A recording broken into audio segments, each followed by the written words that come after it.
dua id, yaitu Idul Adha dan Idul Qala ay salati idai, yaitu dua salat id, al-fitri wal adha, salat Idul Fitri dan salat Idul Adha. Wa salatu Idul Adha afdal liwurudiha fil Quran fi qaulihi ta'ala bismillahirrahmanirrahim fasalli li rabbika wanhar. Adapun salat Idul Adha itu lebih utama ketimbang dibanding Idul Fitri, lebih afdol. Kenapa demikian? Dikarenakan ada nas ayat di dalam Al-Qur'anul Karim, perintah Allah Subhanahu wa taala, fasholli li rabbika wanhar, maka salatlah kalian, ya, maksudnya khitabnya kepada Nabi Muhammad, tapi yang dimaksud adalah kepada kita semua. Fasholli, maka salatlah wahai Muhammad, li rabbika, semata-mata karena Tuhanmu, wanhar, dan menyembelihlah. Karena memang di dalam Al-Quran tidak ada yang tersurat langsung, ya, atau perintah langsung dari Allah Subhanahu wa taala yang tersurat mengenai perintah salat Idul Fitri. Nah, salat Id ini memang sunnah, ya, tapi walaupun sunnah, rasanya kalau kita tinggalin, ini kan salat sunnah tahunan, ya. Ya, jangan kemudian kita gampangkan, ya, kalau bisa jangan sampai ditinggal. Karena kenapa? Karena dalam pandangan mazhab Imam Hanafi itu wajib salat Id. Ya, dalam tiga mazhab, mazhab kita Syafi'i, kemudian Maliki dan Hambali, sunnah hukumnya. Tapi dalam mazhab, ya, Imam Abu Hanifah itu wajib, gitu. Hukmuha, maka oleh karenanya bagaimana hukum salat Idul Fitri dan Idul Adha? Sunnatun, yaitu adalah sunnah, ya. Sunnah. Bal hiya afdhalun nawafil, bahkan kata para ulama, salat Idul Fitri Idul Adha adalah bagian daripada sebaik-baiknya salat sunnah. Salat sunnah yang paling utama diantaranya adalah salat Idul Fitri dan Idul Adha. Wakila, dan bahkan ada yang mengatakan, sebagian ulama, innaha fardul kifayah, sesungguhnya salat Idul Fitri dan Idul Adha merupakan fardu kifayah. Apa fardu kifayah? Berarti kalau satu kampung ada sebagian kelompok yang sudah melaksanakan, maka yang lain gugur kewajibannya. Ya, ada yang mengatakan begitu, ulama Syafi'i, ulama Syafi'iyah, ada yang mengatakan bahkan sampai kepada fardu kifayah. Ya, wa inda imami Abi Hanifah wajibatun. Adapun menurut pandangan Imam Abu Hanifah, salat Idul Fitri dan Idul Adha wajib. Tuh. Makanya jangan main asal pindah-pindah madhab tuh, ya, geran yang susahnya nggak mau megang tuh. Wajib, kalau wajib berarti ninggalin dosa, ya, wajib tuh. Ya, jangan main asal pindah ngonclak-ngenclek, ya, madhab, jangan. Kalau Imam Abu Hanifah wajib. Bahkan begitu juga para hadirin jamaah yang saya muliakan, di dalam berkurban, ya, karena ini berkaitan dengan Idul Fitri dengan Idul Adha, ini kita sedang berada di bulan Idul Adha, ya. Di dalam kurban, ya, tiga mazhab, pendapat Imam Syafi'i, terus kemudian Imam Malik, dan begitu juga Imam Ahmad bin Hambal, itu mengatakan sunnah muakkadah, ya, sunnah yang sangat dianjurkan, sunnah yang sangat dianjurkan, ya, ditekankan. Ada satu imam yang mewajibkan, siapa? Imam Abu Hanifah, ya, wajib. Jadi wajib. Berarti kalau saumpama yang mazhab Imam Abu Hanifah harus mengeluarkan kurban, harus melaksanakan kurban. Nah, kalau kita sunnah muakkadah, itu juga sunnah muakkadahnya sunnah kifayah, bukan sunnah ainiyah. Maka sunnah ada terbagi jadi dua. Ada sunnah ainiyah, sunnah secara pribadi, ya, personalitas siapapun bisa mendapatkan dan melakukan sunnah tersebut. Ya, itu namanya sunnah ainiyah. Nah, kalau sunnah kifayah itu sama kayak fardu kifayah. Ya, maka kalau ada satu orang yang melaksanakan, semuanya di keluarga itu menjadi gugur sunnahnya. Sunnah muakadahnya jadi gugur. Tapi bukan berarti orang yang gak melaksanakan dapat pahala, bukan. Jangan salah dipahami. Bahwa orang misalkan satu keluarga, kemudian dia berempat, ya, ada yang mau kurban bapaknya, maka otomatis yang mendapatkan pahala ya bapaknya aja. Ya, yang mendapatkan sunnah, pahala sunnah kurban ya bapaknya. Adapun yang lain, istri anak-anaknya hanya mendapatkan kelebihan apa? Gugur daripada sunnah kifayah. Seperti mana kalau orang, ketika ada orang meninggal, terus kemudian ada yang mensolati. Ya, satu daerah harus sebagian kelompok mensolati itu, jenazah tadi itu. Nah, kalau seumpama ada satu kelompok, ya 5 orang kayak 10 orang, pokoknya harus ada yang nyolatin. Nah, kira-kira yang lainnya yang nggak nyolatin dapat pahala nggak?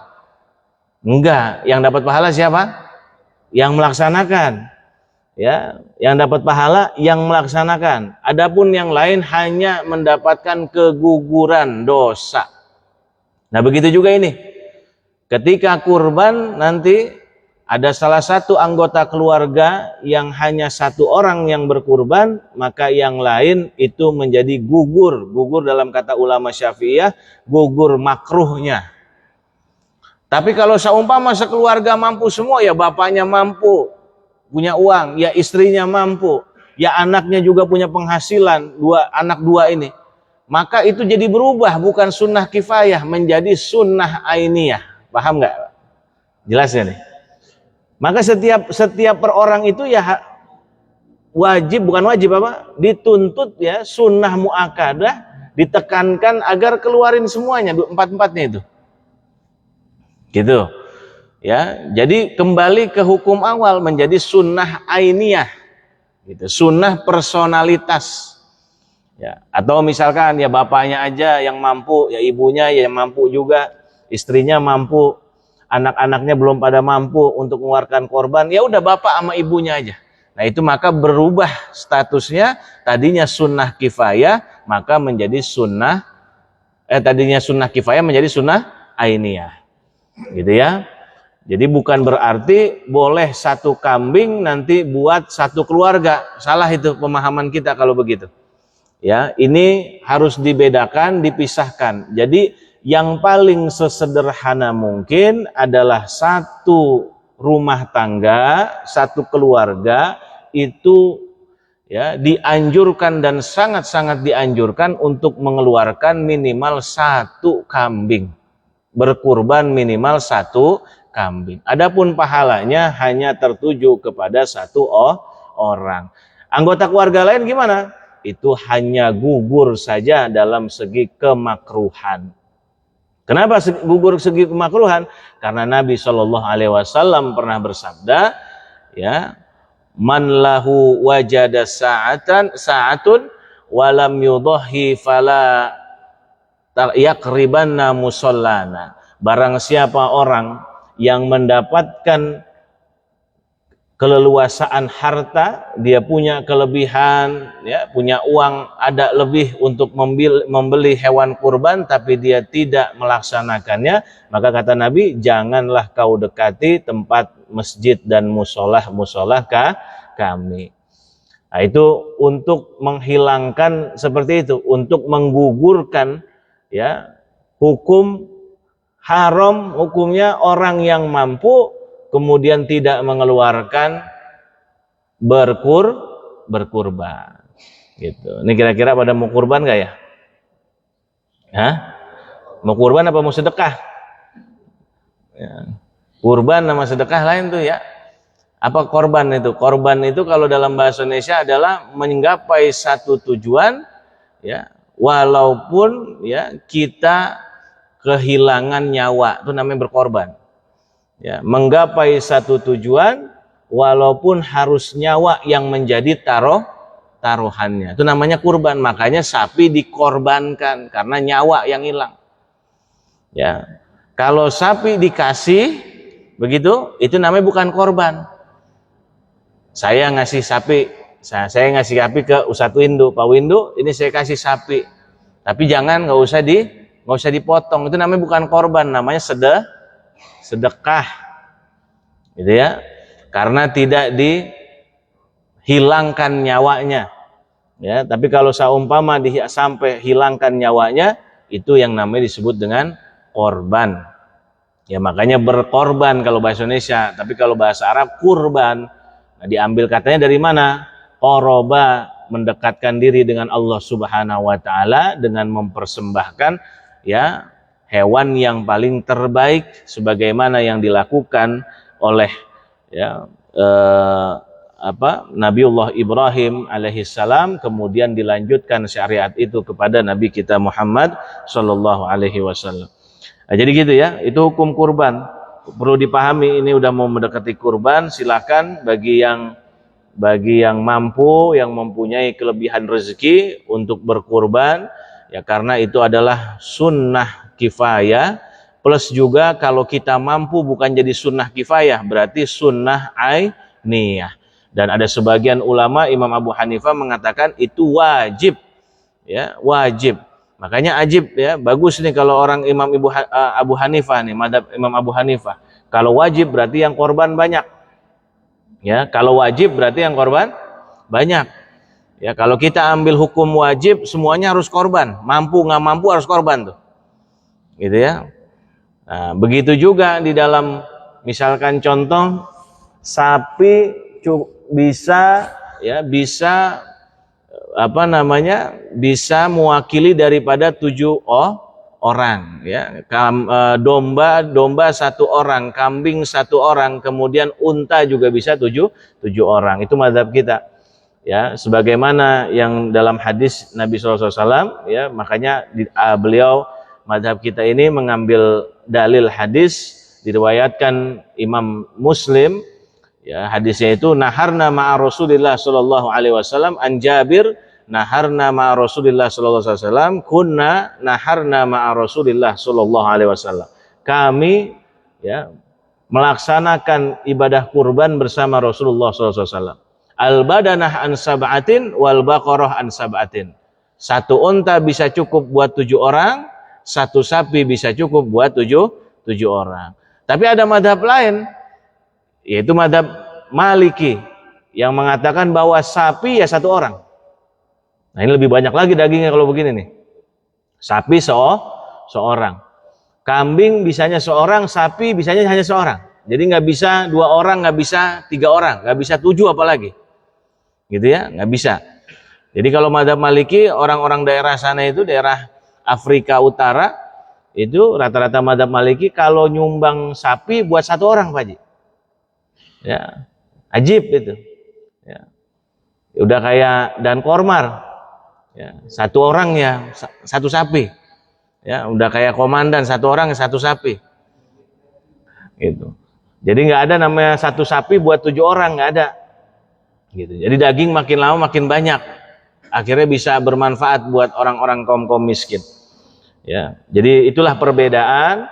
Makanya ikhtilaf itu, perbedaan itu bukan untuk diperdebatkan, ya, tapi untuk rahmatul ummah, kasih sayang kepada umat. Orang Indonesia di setel begitu kayaknya nggak nyambung. Ya, orang Indonesia kalau di setel begitu kayak madhab Imam Malik, Imam Abu Hanifah, kayaknya nggak nyambung begitu tuh. Orang Indonesia rezekinya per kapita masih pada rendah. Ya, kadang kemiskinan masih banyak ketimbang daripada orang sana yang kaya, yang banyak, lebih mapan ketimbang kita. Kan nggak akur begitu, Pak.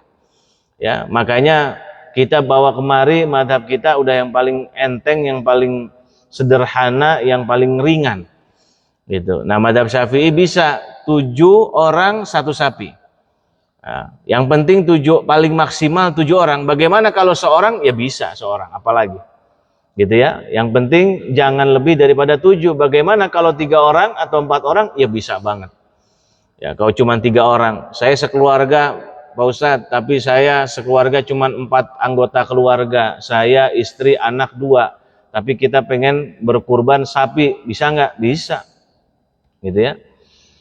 Jadi kalau misalkan seperti itu malah lebih bisa. Tapi kalau seumpama mau urunan ya 7 orang, ya itu juga bisa dibatasin sebagaimana hadis Nabi Muhammad SAW yang diriwayatkan oleh Jabir ketika melaksanakan kurban bersama Rasulullah SAW.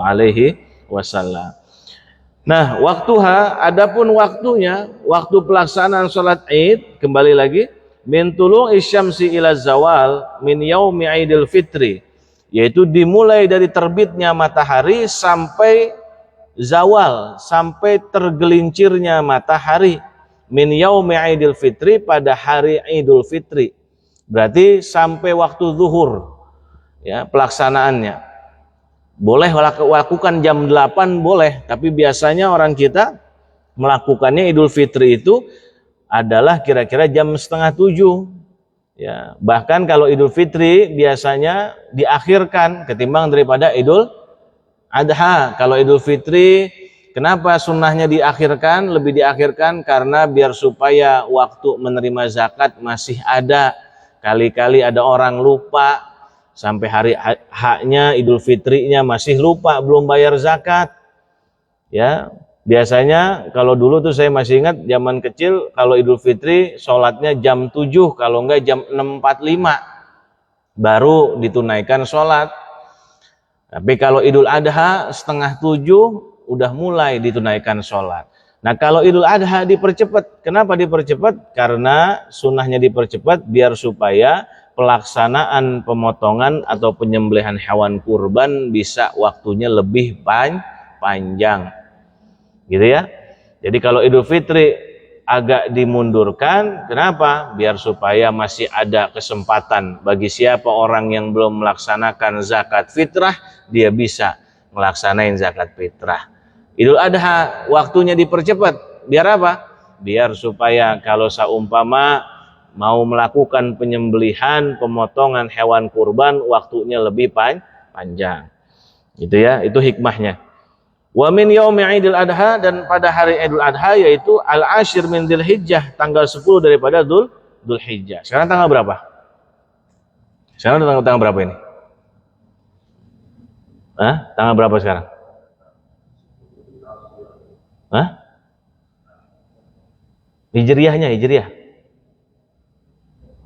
Hijriyah. Kalau itu Masehi tanggal berapa Masehi? Masehi tanggal berapa ini? 20 berapa? 25 berarti masih Dzulqa'dah ini ya? Masih Dzulqa'dah ya? Ya kurang, tanggal berapa Idul Adha kita? Tanggal 9 ya? Udah pasti tanggal 9 tuh ya. Tanggal 9. Nah, itu bertepatan dengan 10 min Dzulhijjah, pada hari Dzulhijjah, bulan Dzulhijjah, tanggal 10 dari bulan Dzulhijjah. Ya. Jadi siapa yang melaksanakan sholat Idul Fitri bukan di awal Syawal, dan siapa orang yang melaksanakan sholat Idul Adha pada tanggal 11 atau 12, maka waktunya tidak sah, berhubung waktunya melaksanakan sholatnya bukan pada waktunya. Ya. Sunanuha, ya. Sunnah-sunnah di antara Idul Fitri diterangkan, 1, takhiruha ila antarfa qadra rumhin, yaitu mengakhiri pelaksanaan sholat tersebut sampai kira-kira batasan 1 tombak. Yaitu bagaimana batasan 1 tombak? Kurang lebih 16 sampai 20 menit. Berarti kalau seumpama terbit matahari jam 6, berarti 6.20. Kenapa demikian? Diakhiri karena kehati-hatian, ya, khawatirnya masih waktu apa? Isyraq. Ya, masih waktu isyraq. Biar waktu isyraq telah berlalu dulu, baru kemudian kita melaksanakan sholat Idul Fitri atau Idul Adha. Jadi diakhirkan itu sunnah, ya, tapi jangan akhir-akhir banget. Diakhirkan sampai jam 9 nih, jangan. Gitu ya. Pernah nggak sholat Idul Fitri nemuin jam 9, ada nggak? Nggak ada ya? Iya, jam 11 gitu baru ngelaksanain sholat Idul Fitri. Ada nggak tuh? Langka begitu tuh. Ya, jangan diakhir-akhirin banget. Maksudnya di sini adalah mengakhirkan sekiranya sampai batasan 1 tombak, yaitu kurang lebih 16 sampai 20 menit.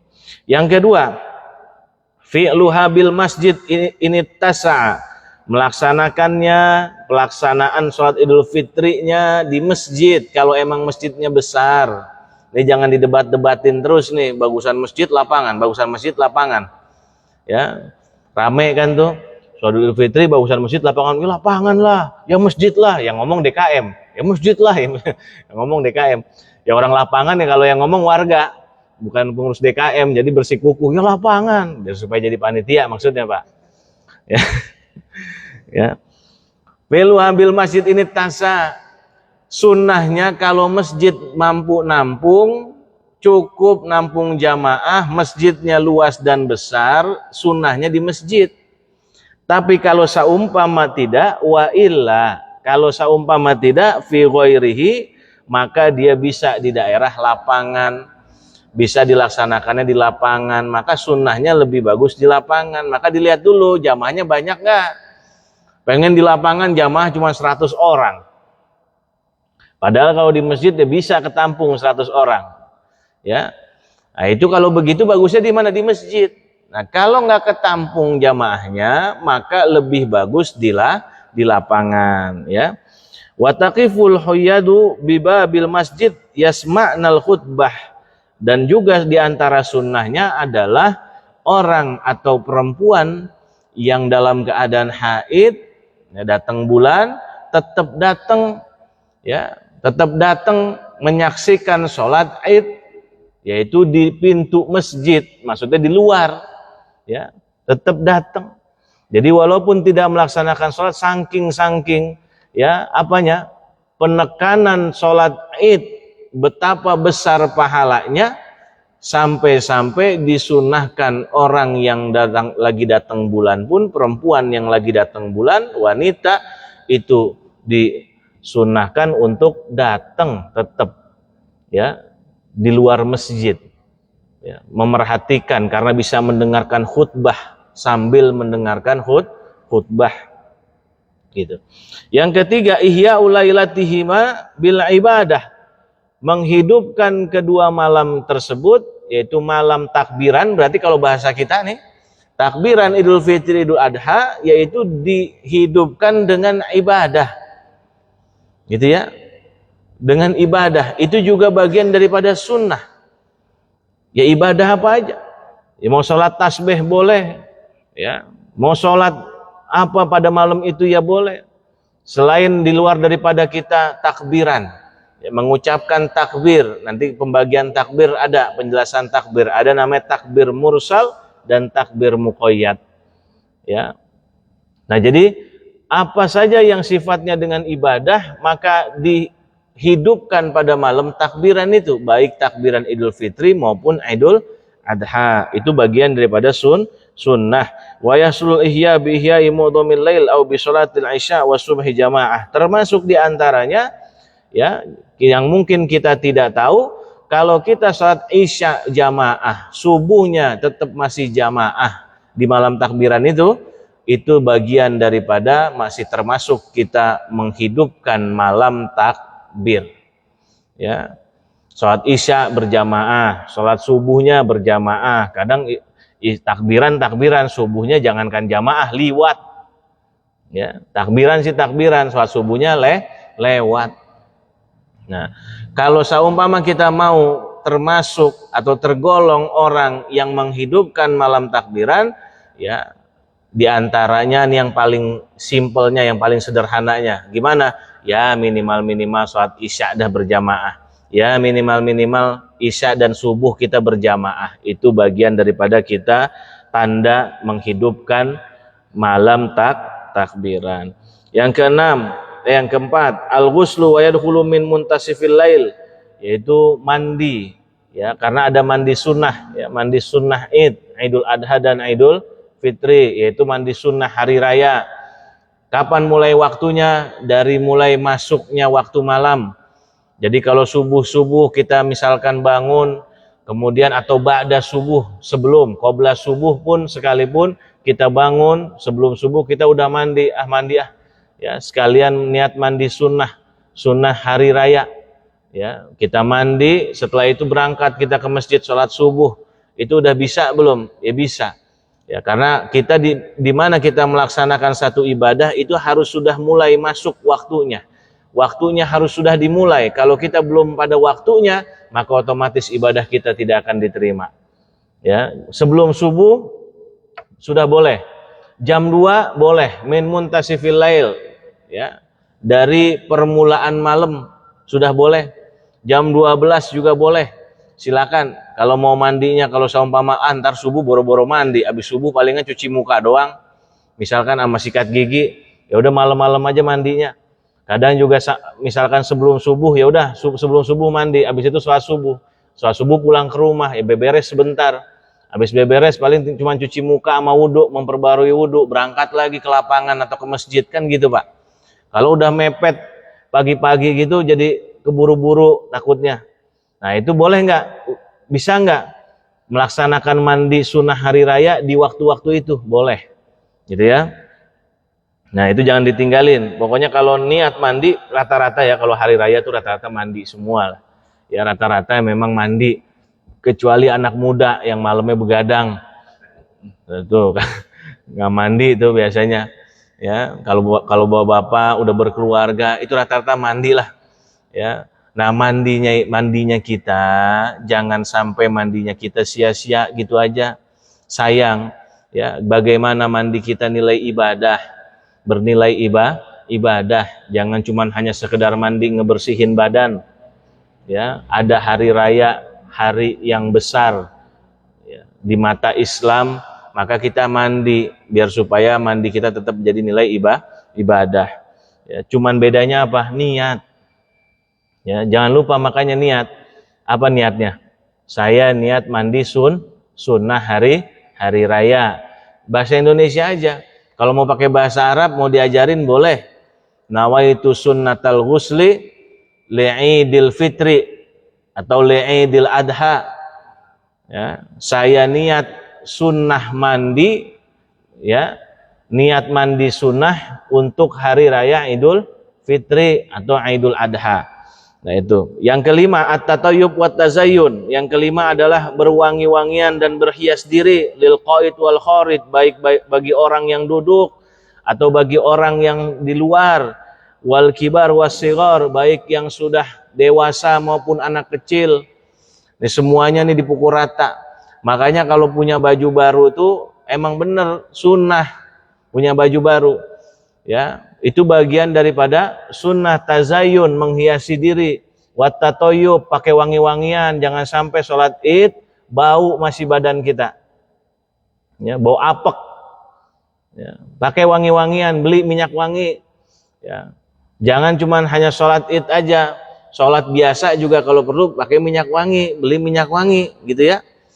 Pakai buat sholat kita pakai minyak wangi. Dan apalagi sholat Id nih. Ya, tatayyub wat tazayyun, pakai baju yang paling bagus. Kalau nggak punya baju baru, ya udah baju lama tapi andalan. Apa baju andalan kita? Baju yang paling bagus, yang menurut kita paling bagus, pakai itu.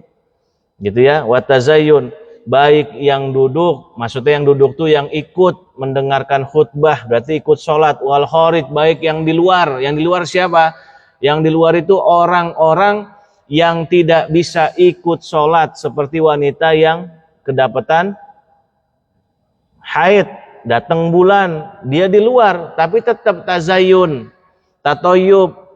Jangan mentang-mentang haid dia ikut pengen dengerin khutbah, dia di luar masjid baunya sampai nyampe ke dalam masjid. Jangan, tetap tatayyub wa tazayyun, berhias ya, pakai minyak wangi. Sawaun musalli minhum wa ghairuh, baik orang yang sholat maupun yang tidak sholat sekalipun ya. Dan ini perlu dipahamin sama kita. Kenapa dijelaskan dalam kitab seperti ini? Karena kita juga tahu bahwa sholat itu adalah sunnah, bukan wajib. Wa yusannu khurujul ajuz wa ghairu dawatil hay'ah minan nisa bi thiyabil badilah ya. Wa amma syabah wa dawatil hay'ah fayukrahu lahunna hudurul aidain wa sholatuhunna fi buyutihinna afdal. Nah, ini ditambahin lagi keterangan kitab, kalau ada orang yang berpenampilan mukanya kurang cakep, berpenampilannya kurang cakep, pakai baju yang cakep. Maksudnya begini nih maksudnya. Kalau di situ gimana? Setahu saya salah ketikan itu. Ya. Bacaannya gimana coba, Pak? Lanjut usia.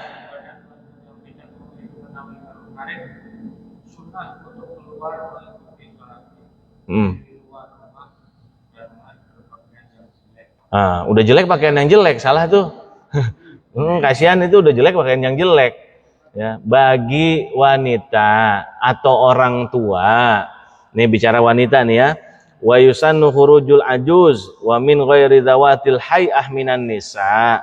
Bagi wanita yang udah lanjut usia, ya, udah umur di atas 60 atau perempuan yang memang wajahnya ya kurang lah gitu kira-kira ya, kurang, maka tetap sunnahnya itu pakai pakaian yang bagus. Nah, kalau saumpama wa amasyabah wa dawatul hay'ah, kalau wanita yang masih muda, seger, mukanya cakep, ini kata ulama, fayukrahu, makruh sholat di luar, lebih baik sholat di rumah. Kenapa? Fitnah. Iya, ya kalau wanita cantik kan sensitif, Pak. Ya, wanita cantik itu selalu sensitif. Ya, perempuan cantik, ya, potongan cakep, nah, sensitif tuh, gitu. Afdolnya di rumah, sunnahnya nih afdolnya di rumah. Nah, makanya nanti diterangkan afdolnya di rumah. Lah kalau di rumah sholat id sendiri gimana tanpa khutbah? Bisa. Ya, sholat id tanpa khutbah di rumah sendiri bisa. Cuma sholat 2 rakaat, habis itu ya sudah, gitu ya.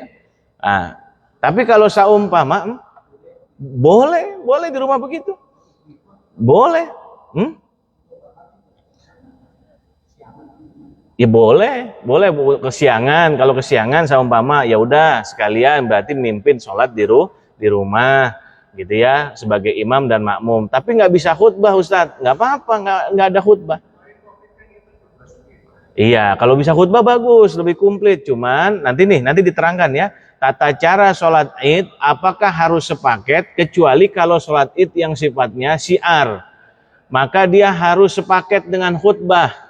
Di masjid, di lapangan, itu harus sepaket dengan khutbah. Nggak boleh nanti sholat id cuma 2 rakaat, sholat jamaah di masjid, habis salam, bubar. Nggak, kan ada khutbahnya dulu. Ini bicara di rumah ya. Makanya dipahamin nanti secara sempurna ini. Wa amma syabah, maksudnya kalau wanita yang masih muda, potongan juga cakep, lagi kutilang, tahu kutilang, Pak? Ya, kurus tinggi. Nah, jadi itu lebih afdolnya di rumah, ya, karena menghindari apa? Fitnah. Yang keenam, al-bukur li ghairil imam. Datang lebih pagi itu bagian dari sunnah juga sholat id, ketimbang selain imam. Jadi selain imam berarti jamaah yang lain kalau bisa datang lebih pagi, gitu ya. Jadi datang lebih pagi, lebih awal, jam 6 udah nyampe ke lapangan, jam 6 udah nyampe ke masjid, walaupun pelaksanaannya 6:30. Nah, ini sunnah ini berlaku buat selain imam. Tapi kalau imam bagusnya ya 10 menit lagi baru nyampe, begitu sunnahnya. Ya, tapi jangan sampai mepet-mepet banget, 2 menit baru nyampe. Panitia udah deg-degan aja begitu. Ya, mana sholat id lagi. Yang tadinya kagak sholat ke masjid juga biasanya sholat kan gitu, malu kita. Yang biasanya enggak, ini sholat id nih, sholat luar biasa nih, Pak. Orang yang biasanya nggak pernah ke masjid jadi ke masjid, cuma karena sholat id. Ya. Sholat Jumat aja belum tentu dilakuin, sholat id mah dilakuin. Setahun sekali. Ya, jadi makanya kumpulnya itu banyak gitu ya, luar biasa kumpulnya itu. Itu tanda kebersamaan sebenarnya. Gitu ya, nggak usah kita lihat dia sholat Jumat kayak apa enggak, yang penting dia bisa datang, alhamdulillah dia masih mau sholat. Gitu ya. Nah, terus kemudian Yang ketujuh masih panjang. Ini aja, nanti kita lanjut lagi yang ketujuh. Mungkin ada yang mau ditanyakan tentang sholat id? Tanyain? Ya, tanya, boleh. Waalaikumsalam warahmatullahi wabarakatuh. Ini contoh misalnya satu ekor kambing harganya 3 juta. Kemudian ada satu ekor sapi harganya 20 juta. Kita patungan saja satu ekor sapi berarti kan harus 7 orang. Nah, yang di sini yang ada yang mampu satu ekor sapi 6 orang. Berarti kan otomatis 18 juta kurang 1 orang. Nah, untuk melengkapi itu ada 3 orang. Hanya punya 1 juta. Apakah yang 3 orang itu kalau masuk untuk memberikan sapi termasuk kurban? Yang 3 orangnya termasuknya sedekah. Yang 1 juta itu nggak masuk jadi kurban. Kenapa? Tadi karena batasan sapi hanya 7. Ya, batasan sapi hanya 7. Berhubung yang satu slot itu jadi satu slot tadi itu yang kurang adalah urunan lagi. Ini kan sapi udah urunan nih. Nah, yang satu urunan lagi jadi 3 orang. Nah, itu menjadi sedekah. Gitu ya, menjadi sedekah nilainya. Kalau seumpama dia pengen niat baik, tapi ini kan bicara tentang hukum.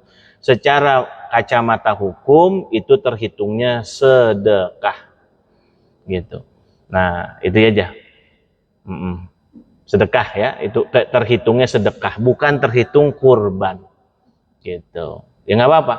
Tapi ini tetap yang namanya ibadah itu harus diukur dengan kacamata hukum.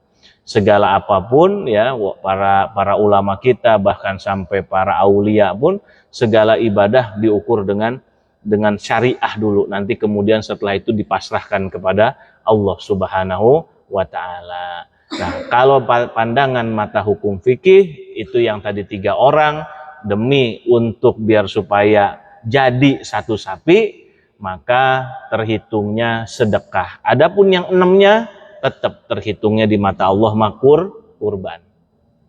Gitu. Ya, ada lagi tentang mau kurban, nggak apa-apa tentang mau kurban. Gitu ya.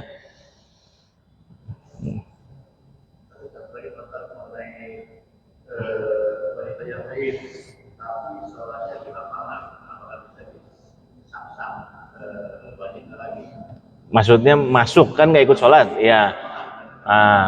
Adapun kalau pelaksanaan ketika dilaksanakan di lapangan sholat Idul Fitri atau Idul Adha itu, maka lebih longgar hukumnya buat para wanita yang lagi dalam keadaan haid. Dia bisa masuk ke saf, ya bisa dia masuk gitu.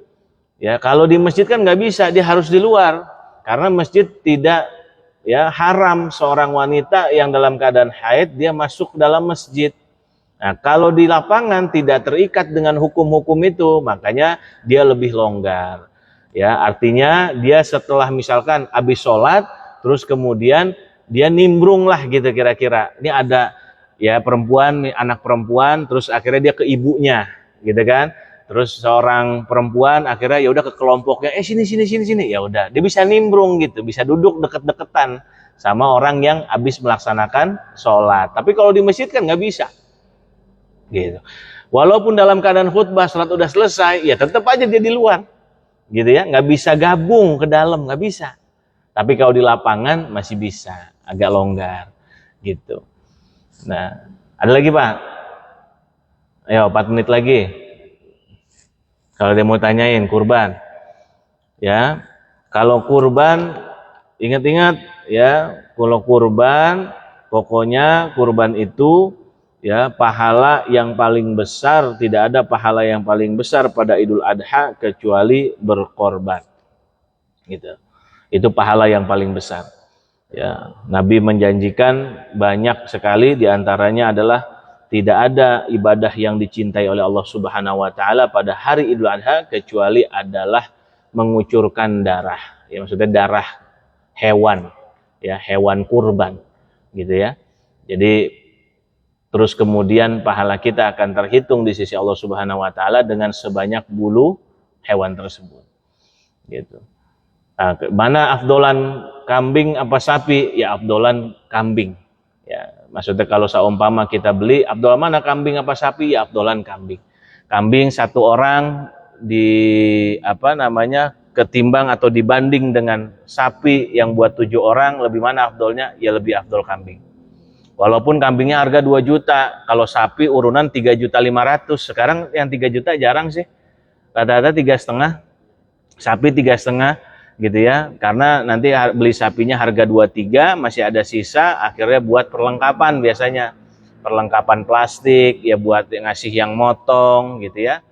Nah yang kayak gitu-gitu, yang buat ngasih, yang buat nyacak, buat apa, yang kayak gitu-gitu. Nah yang terpenting adalah syarat sah berkurban itu 4. Ya, syarat sah berkurban itu 4. 1 adalah pasti muslim, ya. Karena kenapa? Ada juga dalam momen-momen begini, ada beberapa perusahaan kadang yang di luar daripada muslim kemudian dia nyumbang. Ya, misalkan contoh, ya kalau dulu kita masih ada di Jawa Timur tuh, ya PT Sampurna itu ngasih tuh ke masjid itu. Padahal yang punya Cina tuh. Ya PT Bentol, ya PT Gudang Garam tuh ngasih tuh. Gitu. Nah, itu yang pertama muslim. Nah, kemudian bagaimana kita tolak itu? Kurban begitu kalau ada misalkan dari perusahaan apa dari orang yang non muslim dia mau ke masjid gitu ya, bahasanya berpartisipasi katanya. Ya, untuk menyumbang gitu.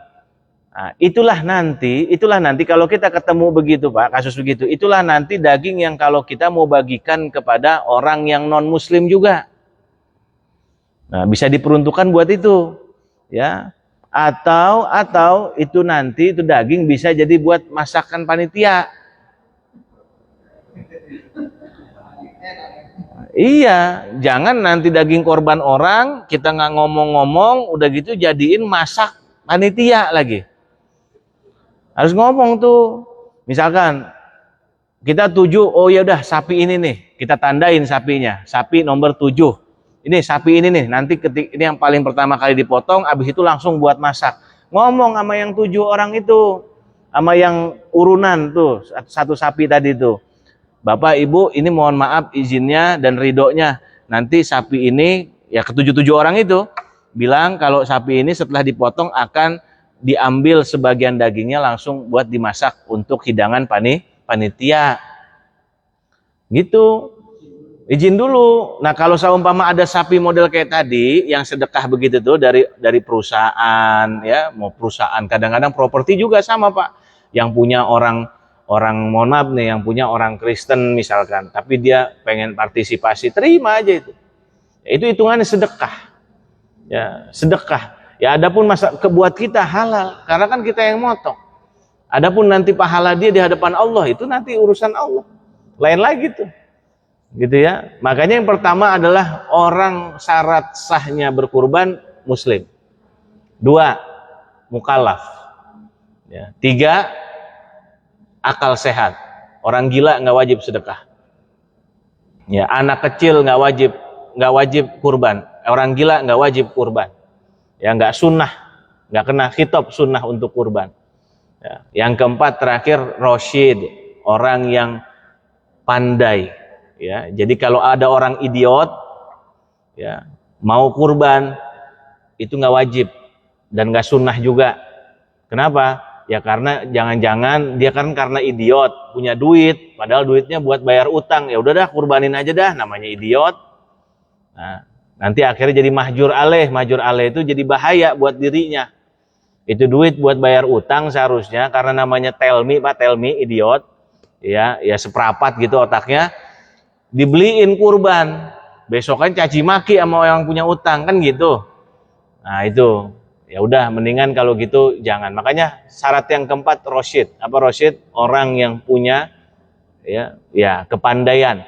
Orang yang punya kepandaian. Gitu ya. Nah, jadi itu syarat sahnya kurban. Jadi kalau seumpama mau buat makan-makan, izin terhadap orang yang tadi itu. Tandain aja sapinya, tandain atau kambingnya misalkan. Ya udah masak kambing, ya masak kambing. Punya siapa ini? Oh, ini punya Pak Haji Suhaimi misalkan.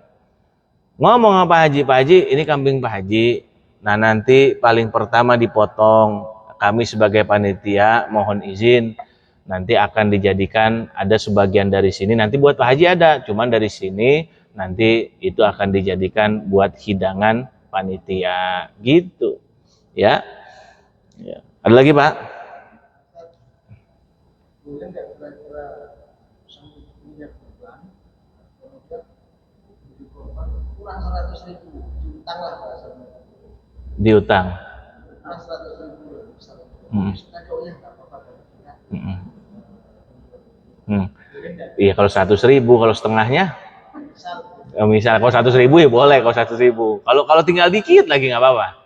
Kalau tinggal dikit lagi, sebenarnya gini, kalau tinggal dikit lagi kan masalah harga aja. Karena kita mungkin nggak nemuin, sebenarnya kalau kita jalan dikit ke sono, nemuin kali harga yang selisih 200 juga lebih murah ada. Gitu. Kadang-kadang itu masalah karena pedagang. Tapi kalau kurangnya setengahnya, ya akhirnya yaudah ngutang aja dah. Ya, harga kambing 3 juta, ya kurang 1.500.000 ngutang aja. Nah, itu jangan. Ya jangan. Berarti bukan termasuk orang yang mampu, ya bukan menjadi sunnah ainiyah. Nah kalau seumpama udah urunan aja ibu, misalkan sama istri kita, Bu, urunan aja bapak punya uang 1,5 juta, ibu ada uang nggak 1 juta apa 1.200.000. Nah udah gitu akhirnya diniatkan buat siapa? Ya udah karena kita cinta sama istri kita, niatkan aja buat ibu aja atas nama ibu. Nah itu namanya menjadi sunnah ainiyah buat istri kita, buat kita nih jadi sunnah kifayah gitu. Gitu aja Pak. Ya, tapi kalau setengahnya itu bukan lagi bicara kurang tuh, kurangnya banyak. Gitu. Ya. Ya, cukup ya. Apa?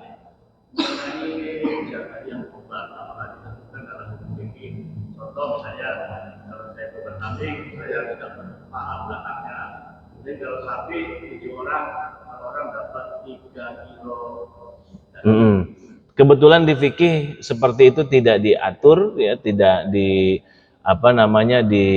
ditentukan berapa yang harus didapatkan buat si pemilik, tapi kata Nabi dalam hadisnya itu diterangkan sunnahnya tidak lebih dari 1/3, gitu aja.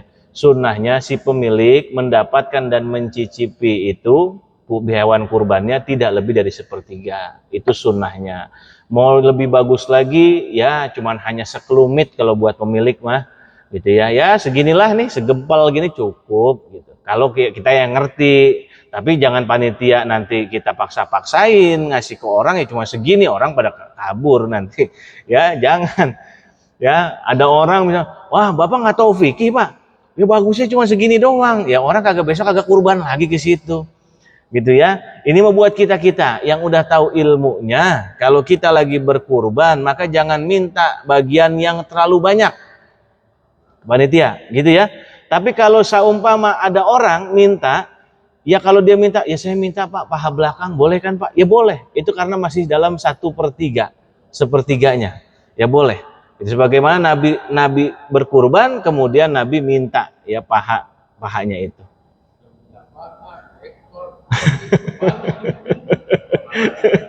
Iya. Ya, apalagi begini, saya minta pahanya Pak. Ya boleh Bu, katanya gitu. Ya paha mana? Itu paha belakang dua-duanya. Lah itu mah setengah. Setengah kalau begitu. Jangan. Nggak bisa Bu. Satu doang Pak. Ya. Jadi gitu ya. Kalau kita ngerti, udah kita segempalnya cukup. Udah. Nah, malah kalau lebih bagus nih ada ulama ya, kalau mau lebih afdol lagi, udah segempalnya ambillah atinya. Ya, ambillah apa? Atinya. Ya kalau kita suka, kalau nggak suka gimana? Ya sukanya dagingnya, ya berarti ambillah dagingnya. Cuman afdolnya ini ngikutin sunnah Nabi, ambillah hatinya. Kenapa ambil hatinya? Karena pertama yang nanti akan dimakan oleh kita kalau kita masuk surga itu adalah ati. Jadi makanan pertama nih, gerombolan jannatin baru pertama kali masuk surga, Masya Allah, lapar. Pertama kali yang dikasih makan adalah ati. Ati apa? Bukan ati ayam, bukan ati kambing. Ati ikan. Ya, ati ikan. Tuh, ati. Gitu ya. Nah, itu pertama kali makanan surga yang dicicipi oleh penghuni surga. Gitu. Nah, itu namanya tafaulan. Ya, tafaulan itu apa? Biar supaya termotivasi, biar supaya nanti teringat. Oh iya, dulu saya waktu kurban makan pertamanya adalah atinya, gitu. Ya. Jadi begitu, ambillah cuman hanya sekelumit, ambillah cuman hanya sepotong, sebagian kecil ya daripada dagingnya, sisanya kasih semua. Mau lebih afdol lagi, nggak ada yang dimakan, semuanya kasih. Ya, nggak ada yang dimakan. Kalau makan, kita makan aja sate, nanti sate di itu sate Tegal gitu. Kita makan. Ya. Nah, itu mau lebih afdolnya lagi gitu ya. Tapi jangan semua, beda orang kan beda-beda tahapannya, orang beda-beda peringkatnya, predikatnya. Jadi kita harus bisa menyesuaikan sebagai panitia. Gitu ya Bapak Ibu yang dimuliakan oleh Allah Subhanahu wa taala. Mudah-mudahan kita semua bisa melaksanakan ibadah sunnah kurban di tahun ini yang memiliki rezeki yang lebih. Mudah-mudahan kita bisa melaksanakan sunnah kurban dan itu menjadi tanda bukti bahwa kita ya apapun yang untuk Allah Subhanahu wa taala yang terbaik pasti kita akan lakukan, dan kita ibadah itu tidak lain hanya karena Allah Subhanahu wa taala. Itu saja mungkin pada pagi hari ini. Sebelumnya saya mohon maaf. Wallahul muwaffiq ila aqwamit thoriq. Assalamualaikum warahmatullahi wabarakatuh. Al-Fatihah. A'udzu billahi minasyaitonir rajim. Bismillahirrahmanirrahim. Alhamdulillahirabbil alamin arrahmanir rahim maliki yaumiddin. Iyyaka na'budu wa iyyaka nasta'in shiratal mustaqim shiratal ladzina an'amta 'alaihim ghairil maghdubi 'alaihim waladdallin. Wa'fu 'anna ya karim wa'fu anna ya rahim. Allahumma bihaqqil Fatihah wa bi sirril Fatihah wa bi karamatil Fatihah. Allahumma ighfir lana dhunubana fi bukurina ya Allah wa barik lana fi bukurina ya Allah waj'al mimman yanfa'una bi ilmina ya Allah wa 'allimna ma yanfa'una warzuqna kamaral mutabati lahu dhahiran wa batinan ya rabbal alamin. Rabbana atina fid dunya hasanah wa fil akhirati hasanah wa qina adzabannar. Da'wahum fiha subhanakallahumma wa tahiyyatuhum fiha salam wa akhiru da'wana alhamdulillahi rabbil alamin. Kurang lebihnya mohon maaf. Assalamualaikum warahmatullahi wabarakatuh.